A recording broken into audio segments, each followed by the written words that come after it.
السلام علیکم ورحمۃ اللہ وبرکاتہ۔ بسم اللہ الرحمن الرحیم۔ محترم ناظرین، اسلامی عقیدوں میں سے ہم عالم آخرت، یوم آخرت اور بعث بعد الموت کے سلسلے میں عقیدے جاننے کی کوشش کر رہے ہیں۔ محترم ناظرین، اس سے پہلے کے ویڈیو میں ہم نے میدان حشر کے بارے میں جانا اور نبی کریم صلی اللہ علیہ وسلم کی شفاعت کے بارے میں بھی جانا۔ پھر آج کے اس ویڈیو میں ہم یہ جانیں گے کہ یوم آخرت جس کو کہا جاتا ہے، یعنی یوم آخرت یعنی بعد میں آنے والا دن، جب دنیا ختم ہو جائے گی، زندگی ختم ہو جائے گی، اس کے بعد جو دن آئے گا اس کو یوم آخرت کہا جاتا ہے۔ اس کے اندر حساب کتاب ہوگا، اسی کے اندر میزان عدل قائم ہوگی، ہر چیز، تمام دنیا، انسان مرنے کے بعد دوبارہ زندہ ہوگا۔ یہ تمام دن کو جو کچھ ہوگا اسی کو یوم آخرت کہا جاتا ہے، جو ایمان مفصل میں ہم پڑھتے ہیں والیوم الآخری، یعنی بعد میں آنے والا دن۔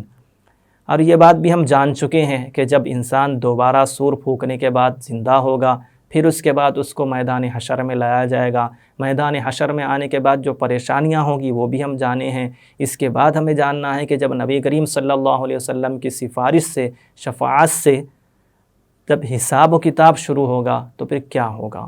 حساب و کتاب شروع ہوگا تو ہر عمل کا حساب کیا جائے گا۔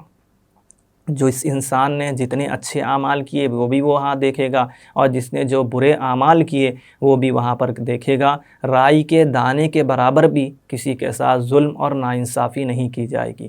یہاں تک کہ جانوروں میں بھی ایک جانور نے کسی اور جانور کو کوئی تکلیف پہنچائی ہوگی تو اس کا بھی حساب ہوگا اور اس کو بھی انصاف دیا جائے گا۔ یہاں تک کہ پھر جنات اور انسان کو چھوڑ کر تمام مخلوق کو دوبارہ مٹی بنا دیا جائے گا۔ حساب لینے میں اللہ تبارک و تعالیٰ ذرا برابر بھی ظلم نہیں کریں گے۔ ایسی ترازویں اور ایسے انصاف کے پیمانے لائے جائیں گے اور لگائے جائیں گے کہ ذرا برابر بھی کسی کو شک و شبہ نہیں ہوگا، بالکل دودھ کا دودھ اور پانی کا پانی ہو جائے گا۔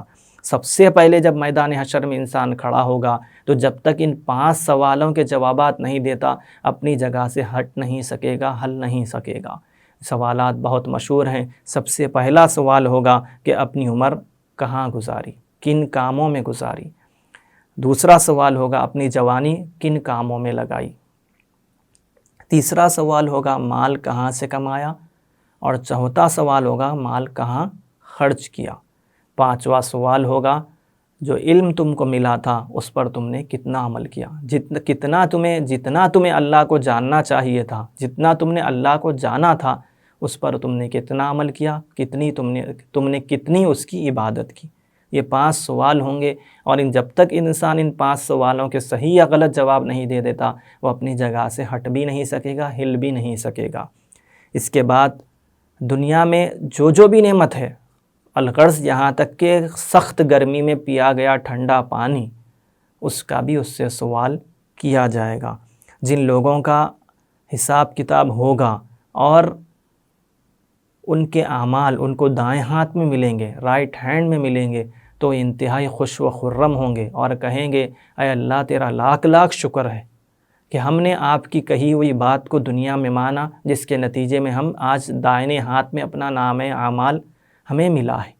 اسی طرح جن لوگوں نے دنیا میں اسلام کی یا اللہ کی بات کو ٹھکرایا تھا ان کا نام اعمال ان کو بائیں ہاتھ میں دیا جائے گا، تو پھر وہ افسوس کریں گے اور کہیں گے کاش ہم نے دنیا میں وہ بات مان لی ہوتی تو آج ہمارے نام اعمال بھی دائیں ہاتھ میں ہوتا۔ لیکن اب افسوس کا اور شرمندگی کا کچھ حل نہیں ہوگا۔ پھر اس سے یہ پتہ چلا کہ حساب کتاب ضرور ہوگا۔ یہ بھی اسلام کے عقیدوں میں سے ہے۔ ہر شخص کو، ہر مظلوم کو، ہر مصیبت زدہ کو اور ہر پریشان حال کا بالکل صاف حساب ہوگا۔ ایک موقع پر اگرچہ یہ بات عقیدے سے تعلق نہیں ہوتی جو آگے آنے والی ہے، وہ یہ ہے کہ ایک موقع پر نبی کریم صلی اللہ علیہ وسلم نے دعا فرمائی اللہم حاسبنی حسابا یسیرا، اے اللہ مجھے آسان حساب عطا فرما۔ کسی نے پوچھا یا رسول اللہ آسان حساب کا کیا مطلب ہے؟ جب اللہ تبارک و تعالیٰ رائی کے دانے کے برابر بھی اچھائی اور برائی کا حساب کریں گے تو پھر یہ آسان حساب کس طرح ہوگا؟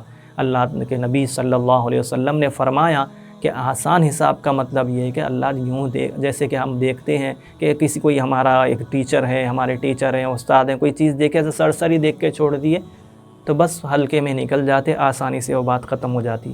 تو جس کا حساب اس طرح ہوگا کہ سرسری دیکھے اور چھوڑ دیے تو وہ تو آسانی سے نکل گیا، لیکن جس کا حساب کتاب بالکل 2 کا 2 4 کی طرح ہو جائے، 1 اور 1 مل کر 2 ہوتے ہیں، یعنی بالکل ہر چیز کو ناپا تولا جائے گا، تو پھر اس کا پھنسنا تقریباً یقینی ہے۔ اس لیے دعا یہ ہونی چاہیے کہ اللہ تبارک و تعالیٰ میں آسان حساب عطا فرمائے۔